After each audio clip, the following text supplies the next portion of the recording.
سلطة ايه بس اللي اكلها؟ انا سكيلتون عاشق اللحمة والمكرونة. على اخر الزمن هبقى فيجيتيريان. يا سكيلتون، اللي بتعمله ده هيعمل لك كارثة.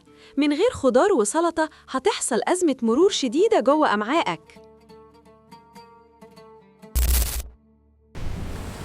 يا خرابي على الزحمة، الطريق واقف تماماً ومفيش حاجة بتتحرك.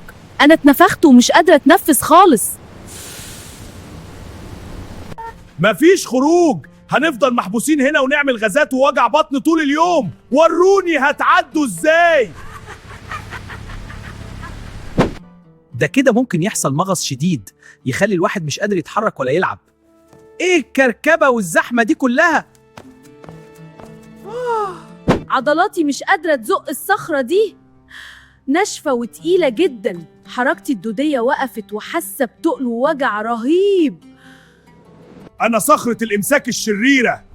طول ما مفيش ألياف ولا مية أنا قاعد هنا سادد الطريق ومحدش هيعدي من هنا.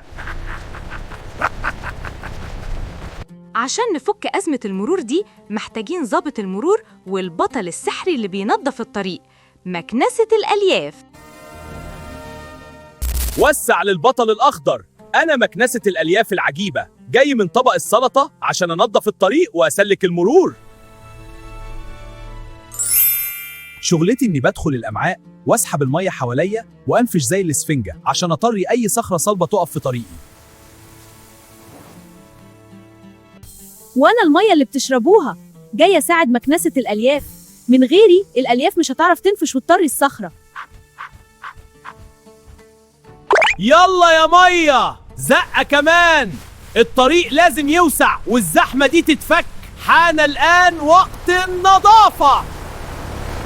لا، المية والألياف بوظوا خطتي. أنا بقيت طري وضعيف ومش قادر أسد الطريق تاني.